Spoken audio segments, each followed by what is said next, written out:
bagi murid Tijani, tolong dicatat, bagi murid Tijani selain menggunakan libasul taqwa, murid Tijani juga menggunakan libasul adab.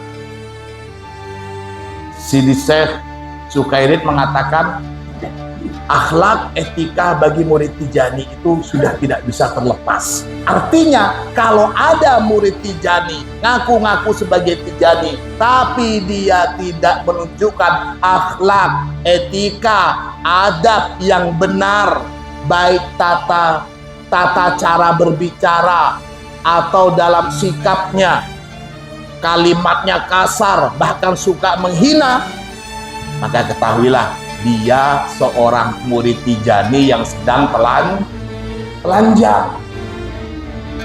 Nasihat kita, jangan dibuka terus bajunya pakai. Allahumma sholli ala Muhammad. Tanpa akhlak maka akan tercerai-berai apapun ilmu yang dia miliki tentang thariqah itu.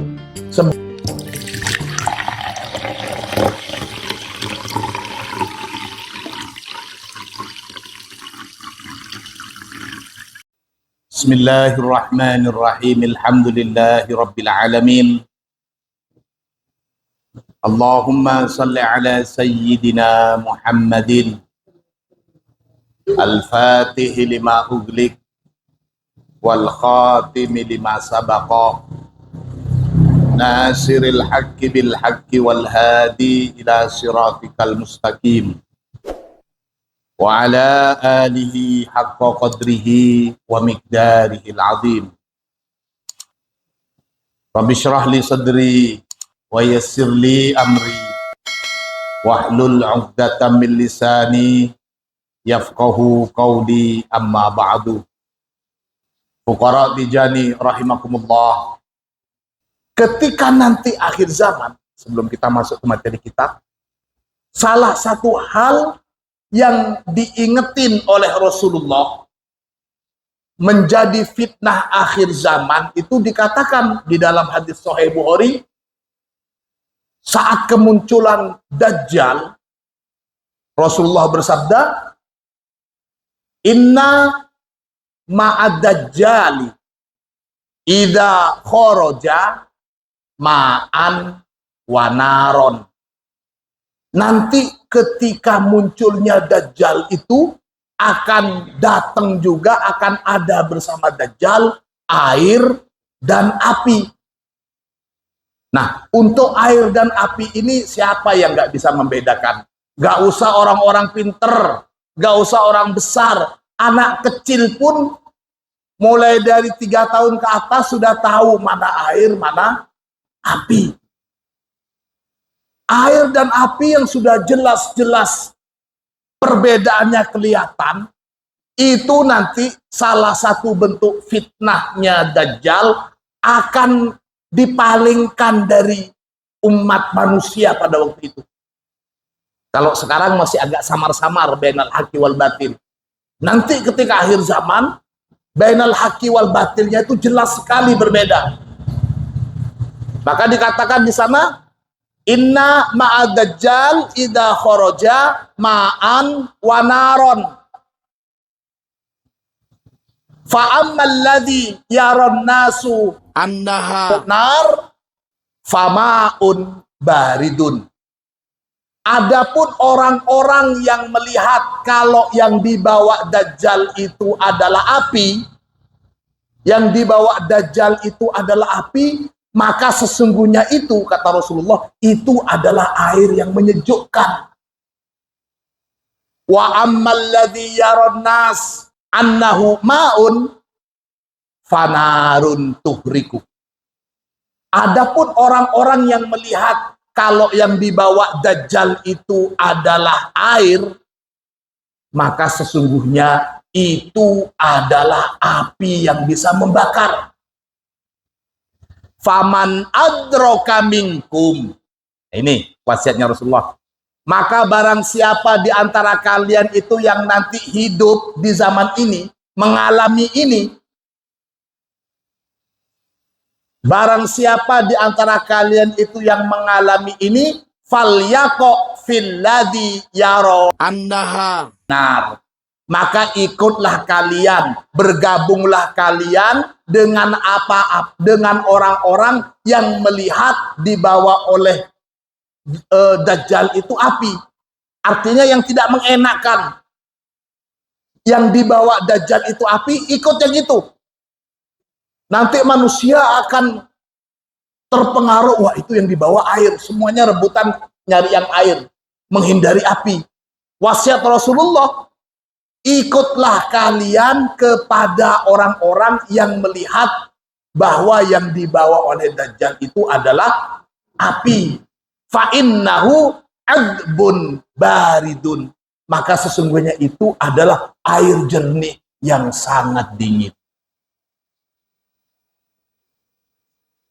Allahumma salli ala Muhammad. Para hadirin wal hadirat sekalian rahimakumullah. Jadi hadis ini selain bentuk kasih sayang dari Rasulullah, sekaligus sebagai ujian dari Allah untuk umat manusia. Sebagai ujian apakah dia masih tetap di jalan yang lurus atau dia terpengaruh dengan apa yang sudah membuat dunia itu kalang kabut, yakni Dajjal. Dajjal itu nanti akan hidup di muka bumi dengan kedurjanaannya itu kurang lebih 40. Ada yang bilang 40 hari, 40 bulan, atau 40 tahun. Yang jelas itu adalah alamatul kubra lis-sa'ah. Itu merupakan tanda-tanda sudah mau munculnya kiamat. Nah, dalam hal ini kita umat Islam, kita mempunyai satu hal di mana setiap orang itu mempunyai domir, hati kecil. Jangankan yang sudah jelas-jelas perbedaan antara api dengan air. Bahkan yang samar-samar juga, kita itu bisa istafti kolbak, tanya hati kecil. Pasti bisa untuk membedakan bainal haqqi wal batin. Karena itu salah satu ciri fitrahnya manusia yang terlahir dalam keadaan suci. Hati kecil manusia itu bisa untuk memberikan, kalau boleh saya istilahkan, petunjuk mana yang benar, mana yang tidak. Untuk bisa melatih hati inilah salah satu garapan atau tugas dari para masyayikhul al-wasilun, para syekh-syekh yang wasil dalam mentarbiyah atau mendidik murid-muridnya. Maka tidak lain, salah satu inti dari tarbiyah setiap thariqah ahlillah, saya katakan thariqatu ahlillah, itu adalah tasfiyatul qulub, mensucikan hati, membersihkan hati. Kaitannya dengan upaya pembersihan hati disinilah. Maka tidak bisa lepas dari pelatihan jasmaniah kita, wabil khusus berkaitan dengan etika atau adab. Sidi Asy-Syaikh Sukairit memberikan satu pernyataan yang indah sekali tentang kaitannya antara thariqah tijaniyah dengan adab atau etika. Katanya beliau, sebagaimana dinukil di dalam kitabnya Syekh Al-Arabi ini, Sidi Sukairit mengatakan begini, thariqatuna at-tijaniyatu, adapun thariqah kita, thariqah tijani ini, thariqatu adabin, ialah thariqah adab, thariqah akhlak, thariqah tata krama. Kalau sebelumnya kita sudah menyatakan thariqah tijani itu adalah thariqatul hamdi wa syukri.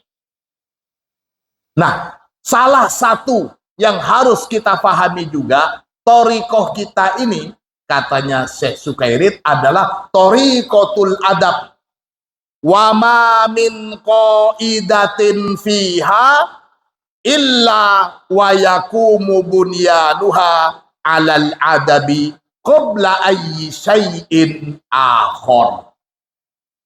Tidak ada satu ajaran, satu pondasi, satu ilmu di dalam thariqah Tijaniyah ini kecuali hal tersebut didasari atau berdiri di atas pondasi akhlak, pondasi etika.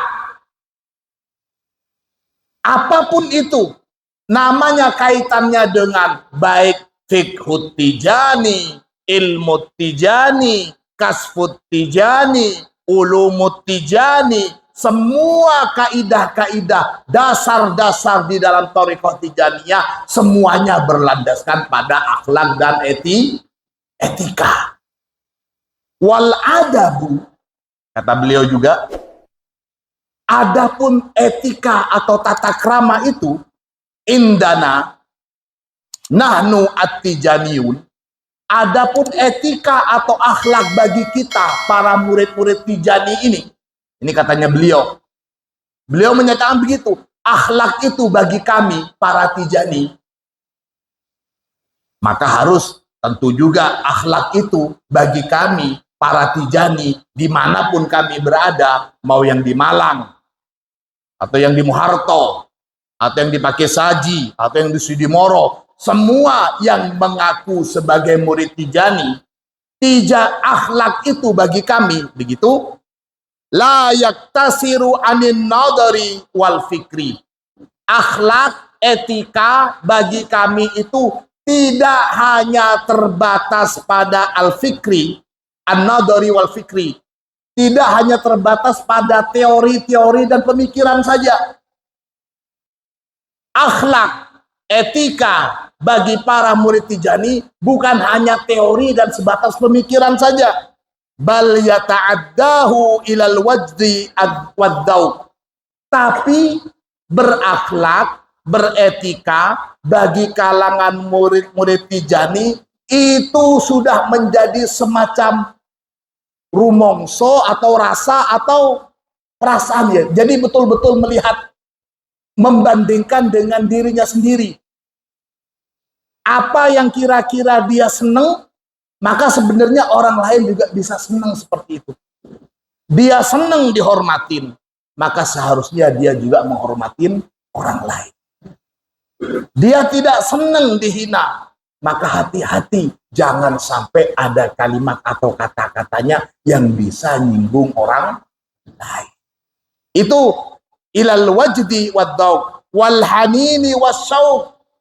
Bahkan akhlak dan etika bagi murid-murid Tijani itu sudah bukan satu hal yang menjadi keharusan, tapi menjadi satu kerinduan, bahkan bisa disadarkan itu sesuatu yang kalau tidak dilakukan gak nyaman, menjadi satu yang dirindukan. Ketika berbuat sesuatu yang tidak mengenakan, merasa diri sangat bersalah sekali. Menghilangkan sesuatu yang selama ini didamba-dambakan. Jadi akhlak. Mungkin kita sekarang masih belum nyampe pada tahapan berakhlak karena memang membutuhkan untuk berakhlak itu. Kita selama ini berakhlak, beretika karena memang tuntutan lingkungan. Mungkin kita masih di sana. Bukan menjadi satu hal yang kalau tidak melakukan itu gak enak. Nah ini sudah tahapan sudah ya man arafan nafsahu faqad arafa rabbahu, itu sudah nanti bahasanya panjang itu. Wahwa, dan adapun akhlak, etika atau adab itu libasun, merupakan pakaian ala syakilati libasit taqwa, dengan bentuk atau model seperti pakaian takwa. Jadi kalau umat Islam itu selain mempunyai istilah libasut taqwa, bagi murid Tijani, tolong dicatat, bagi murid Tijani selain menggunakan libasut taqwa, murid Tijani juga menggunakan libasul adab. Libasul adab. Jadi akhlak etika sudah menjadi pakaian. Sudah menjadi pakaian saja. Tentu ini sudah di atasnya. Jadi kalau takwa itu memang urusan kita dengan Allah. Kalau adab itu lebih kepada muamalah kita dengan sesama. Setelah muamalah kita dengan Allah tentunya juga. Dua hal ini tidak bisa dipisahkan. Itu libasul taqwa dan libasul adab. La yufarikul muridas sadiqa fi sairi khataratihi wasakanatihi. Pakaian takwa, pakaian akhlak, etika dan adab ini tidak akan terlepas. Tidak akan terlepas pakaian ini minal muridis shadiq, dari seorang murid Tijani as-shadiq yang benar, yang jujur, bukan asal-asalan. Istilah al-muridis shadiq, kita mungkin terlalu jauh untuk bisa sampai usul menjadi orang yang mukasafah, gak usah terlalu jauh membayangkan itu. Kita bisa berharap menjadi al-muridus shadiq, itu sudah luar biasa. Gini bobotan. Sudah menjadi al-muridus shadiq itu saja sudah. Karena memang syarat untuk bisa usul itu adalah kita dibimbing oleh asy-syaikhul wasil, kita mendapat bimbingan oleh seorang guru yang memang dia sudah wasil,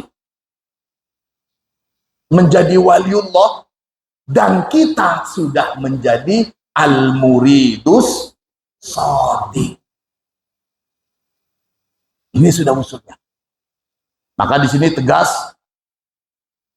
Sidi Syekh Sukairit mengatakan akhlak etika bagi murid Tijani itu sudah tidak bisa terlepas. Artinya kalau ada murid Tijani ngaku-ngaku sebagai Tijani tapi dia tidak menunjukkan akhlak, etika, adab yang benar, baik tata cara berbicara atau dalam sikapnya, kalimatnya kasar, bahkan suka menghina, maka ketahuilah dia seorang murid Tijani yang sedang telanjang.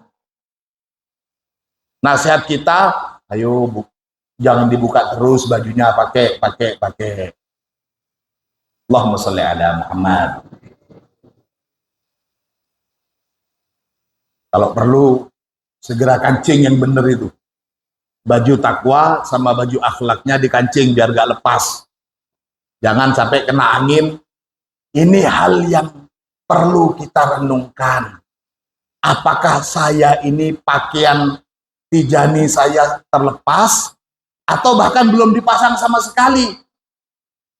Jadi ciri-ciri seorang Tijani, kalau bagi Asy-Syaikhul Wasil, kemarin kita sudah ngaji ketika Ramadan, sesama Tijani itu tahu, oh ini Tijani, dari tertulis, kemudian ada anunya di sini, ada tulisannya di sini.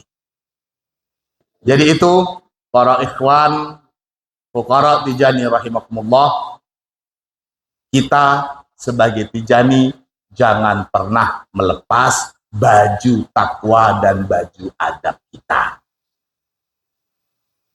Saya tidak ingin mengatakan kalau ada Tijani yang kurang berakhlak berarti dia bukan Tijani, tidak, terlalu jauh. Mungkin dia sudah berusaha itu. Hanya kebetulan mungkin bajunya terlepas, lupa masang kancingnya lagi. I'lam, ketahuilah, annal masyayikha al-kamilin, bahwasanya para syekh-syekh al-wasilin, al-kamilin, insan kamil ini istilah-istilah untuk menunjukkan orang yang sudah paripurna, Maksudnya orang yang sudah selesai dengan dirinya. Annal masyayikha al-kamilin wal arifina al-muhakkikin, dan kaum ma'rifat yang muhakkik, yang sudah sampai pada tahapan hakikat, begitu. Qad ittafaqu, mereka semua itu sudah bersepakat ala annal adaba fi tariqi ahlillahi ta'ala akadu kulli amrin. Ini secara umum ya. Bahwasanya mereka sepakat bahwasanya etika atau adab atau kesopanan fi tariqi ahlillah, di dalam torikoh-torikoh al-muktabaroh, torikoh-torikoh para kekasih Allah itu, akhlak itu apa? Akadu kulli amrin. Akadu kulli amrin itu kalau bahasa kitanya itu kita manain sesuatu yang mengikat di dalam torikoh itu, yang menguatkan. Tanpa akhlak maka akan tercerai-berai apapun ilmu yang dia miliki tentang torikoh itu. Sebanyak apapun kitabnya tentang ilmu-ilmu torikoh, sefaham apapun dia tentang fikih torikoh, semahir apapun dia tentang tata cara bertorikoh, tanpa diikat dengan akhlak dan etika di dalam dirinya, maka semuanya itu akan sia-sia belaka. Adab juga, wa jama'u kulli khairin wa birrin. Akhlak itu juga yang mengumpulkan, yang menyatukan semua kebaikan-kebaikan. Wa nidamu anwa'it ta'ati wal a'mal. Akhlak, etika itu juga menjadi semacam aturan atau yang memanage, yang mengatur semua ketaatan-ketaatan dan amal ibadah kita. Bahkan ini sudah langsung masuk kepada hal yang syariat yang umum ya, bukan yang khusus ke thariqah. Sholat ada etikanya, ada ta'limus sholat, ada tarbiyatus sholat, ada tarkiyatus sholat. Orang yang masih dalam tahapan ta'limus sholat, dia melakukan sholat hanya sebatas ilmunya. Tentu ini sudah masuk tahapan fikih syariat ya. Dia sudah secara ilmu, dia benar sholatnya. Tapi sholatnya masih belum masuk tahapan tarbiyatus sholat. Taklim itu artinya pendidikan otak, pendidikan akal. Tarbiyah itu pendidikan hati. Sementara tarkiyah itu pendidikan ruhaniyah. Kita sering mengatakan wa murabbi ruhina. Itu maksudnya yang mendidik ruh kita. Bukan sekedar akal kita, bukan sekedar hati kita. Seorang murid as-shadiq dan seorang murabbi al-murakki, apa namanya, murabbi ruh, itu sudah masuk tahapan, kalau boleh saya istilahkan, sebagaimana kisahnya Sunan Kalijogo ketika disuruh nunggu sama gurunya, tunggu tongkat ini ke Makamah. Nah itu al-muridis shadiq dengan as-syekhul wasil al-murakki, pendidik ruhaniyah. Itu sebagai gambaran untuk antara al-muridus shadiq dengan al-murakki. Ada al-muallim, ada al-murabbi, ada al-murakki. Nah, kita sebagai murid Tijani, kita ini sebenarnya hakikatnya guru kita adalah al-murakki. Guru kita al-murakki. Tapi karena kita masih belum wayai, belum waktunya bisa merasakan tarkiyah dari Syekh Ahmad Tijani, maka dimulailah dengan para muqaddam sebagai pembantunya Syekh Ahmad Tijani. Kalau umpamanya muqaddamnya cuman hanya sekedar muallim saja, belum bisa menjadi murabbit Tijani, hanya bisa menjadi muallim Tijani. Seperti saya ini umpamanya saya di sini hanya berdiri sebagai muallim Tijani, tapi saya tidak akan menyatakan saya bisa menjadi murabbit Tijani, karena saya masih melihat jelek sekali apa yang ada dalam pikiran saya. Jadi saya tidak akan mengklaim saya ini adalah murabbit Tijani. Saya mungkin masih muallim Tijani, tahapan yang ya karena bantu ngajinya saja. Saya juga butuh yang membimbing untuk bisa menuju ke tarqiyatus Syekh Ahmad Tijani melalui tasfiyatul qulub ini. Allahumma shalli ala Muhammad. Wahwa, dan adapun adab atau etika itu yang qasimu ila arbati aksamin fi istilahi ahlillahi ta'ala. Akhlak, etika menurut para ulama ahlillah, ini bukan secara syariat tapi secara menurut ulama kaum arifin billah min ulama'i ahlillah, ada 4 macam etika atau akhlak. Al-qismul awal, adapun bagian yang pertama itu adabus syariati, adab atau etika secara syariat. Wahwa al-adabul ilahiyyul ladzi yatawallallahu ta'limahu bil wahyi wal ilhami. Nah, etika model begini adalah etika yang langsung diajarkan oleh Allah kepada para utusan Allah, para rasulnya, bil wahyi wal ilham. Nah, ini contohnya termasuk termasuk ilmu tauqifi. Ada al-ilmu tauqifi, ada ilmu al-ijtihadi. At-tauqifi itu memang langsung dari Allah melalui Rasulullah. Seperti tadi saya ceritakan kisahnya Dajjal, itu ilmu tauqifi, bukan ilmu ijtihadi, karena itu langsung dari Rasulullah. Rasulullah sudah tahu apa yang akan terjadi menjelang akhir zaman, apa yang terjadi nanti di alam barzah, apa yang terjadi di akhirat, di surga dan di neraka. Rasulullah tahu. Itu ilmu tauqifiyun. Salah satunya itu. Adab etika kita, tentu rujukan kita adalah Rasulullah. Karena Rasulullah langsung dapat dari Allah. Rasulullah bersabda, "Innallaha addabani fa ahsana ta'dibi." Sesungguhnya Allah sudah mengajarkan saya beretika dengan sebaik-baik etika. Fa ahsana ta'dibi. Itu. Jadi etika adalah hal yang langsung diajarkan itu secara syariat. Rasulullah diajarkan etika langsung oleh Allah, dan Rasulullah mengajarkan para murid-murid Rasulullah.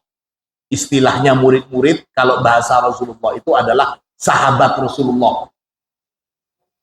Rasulullah nggak pernah menganggap sahabat mereka itu sebagai murid, padahal sudah jelas sahabat-sahabat Rasul juga adalah murid-murid Rasulullah Sallallahu Alaihi Wasallam.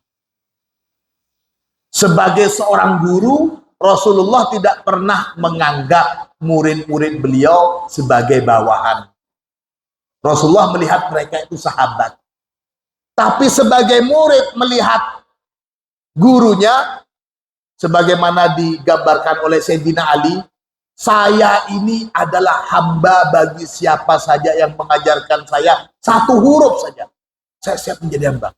Apalagi Rasulullah 1 huruf saja ngajarin Sayyidina Ali, maka dia siap menjadi hambanya. Ini yang harus dilihat oleh seorang murid kepada gurunya. Jangan terbalik. Seorang guru menggunakan dalil yang dipakai oleh Rasulullah. Kepada gurunya si murid bilang gini, Syekh, Ustaz, Kiai, kamu sebagai guru harus mengikuti Rasulullah, harus menganggap kami muridnya ini adalah para sahabat. Akhirnya lang macam golan muridnya. Karena yang dilihat Rasulullah saja melihat muridnya sebagai sahabat. Nah, jangan terbalik menggunakan dalil-dalil ini. Seorang guru melihat muridnya sebagaimana teman, sementara seorang murid melihat gurunya, dalam Islam begitu patokan. Sayyidina Ali adalah pintu ilmu-ilmu dari Rasulullah. Rasulullah menyatakan, saya ini adalah kotanya ilmu, dan Sayyidina Ali adalah pintunya. Kita cewama tua loncak ke kota tanpa memasuki pintu. Itu logikanya. Tidak mungkin kita akan bisa memahami dan menguasai ilmu-ilmu Rasulullah tanpa melalui murid-murid Rasulullah. Begitu juga kita sangat sulit untuk bisa memahami ilmu-ilmu yang langsung dari Syekh Ahmad tanpa melalui murid-muridnya Syekh Ahmad. Dalam pembukaan kitab ini, Bughyatul Mustafid, kita sudah kemarin bilang, bahkan Sidil Arabi ini tidak setuju kalau seperti kitab Jawahirul Ma'ani itu disebarluaskan karena terlalu dalam ilmu-ilmu di dalam kitab Jawahirul Ma'ani. Jangan, lebih baik. Itu Sidi Muhammad Al-Arabi di dalam pembukaan kitab Bughyatul Mustafid. Dulu kitab Jawahirul Ma'ani itu hanya kalangan tertentu yang punya. Tidak semuanya punya. Karena memang menjadi kitab yang sesuatu yang dibanggakan. Jadi ya tidak boleh sembarangan sebar. Selain karena banyaknya asror, juga tidak mungkin semuanya bisa nututin. Mungkin salah satu dari pemaknaan ini juga, karena tidak semua murid, maksudnya kita ya, bukan muridnya Syekh Ahmad di zaman beliau. Syekh Ahmad juga sering mengistilahkan murid-murid beliau sebagai sahabat. Bukan sahabat-sahabat Syekh Ahmad. Maksudnya kita sangat sulit sekali untuk bisa memahami Jawahirul Ma'ani. Maka kitab Bughyatul Mustafid ini adalah salah satu cara kita untuk bisa memahami maksud dari pernyataan-pernyataan dan pemahaman dari aqwal Syekh Ahmad At-Tijani. Maka kalimat yang sering saya dengungkan kita sudah hafal, idza sami'tum anni syai'an fazinuhu bimizanis syar'i. Kalau kalian mendengar sesuatu dari saya, maka ditimbang dengan syariat. Itu maksudnya yang paling mudah. Makna syar'i itu juga makna akli, makna yang bisa difaham oleh kapasitas akal dan pemahaman kita. Kalau kita memaknai bahwa apa yang saya dengar dari yang tersebar di dalam melalui murid-muridnya Syekh Ahmad tentang Thariqah Tijani begini-begini, fatruku, tinggalkan, maksudnya tinggalkan itu jangan lakonin dulu kalau masih belum paham. Kalau itu sudah sesuai dengan pemahaman kamu, sesuai dengan syariah yang kamu paham, fa'malubi, maka silakan lakukan. Allahumma sholli ala Muhammad. Itu yang pertama. Etika adab yang pertama adalah adabus syariah. Al-qismu tsani, adapun macam akhlak atau etika yang kedua, adabul khidmati. Etika atau tata cara akhlak berkhidmat. Di sini dikatakan wahwa ma istolahat alaihil muluk fi khidmati qadamiha wa malik. Ini bagaimana khidmatnya seorang hamba kepada tuannya, seorang rakyat kepada rajanya. Wa maliku ahlillah, sementara tuannya para ahlullah, termasuk juga tuannya bagi kita para murid-murid Tijani. Tuan kita itu huwallahu ta'ala, itu adalah Allah. Tuan kita tidak lain adalah Allah subhanahu wa ta'ala.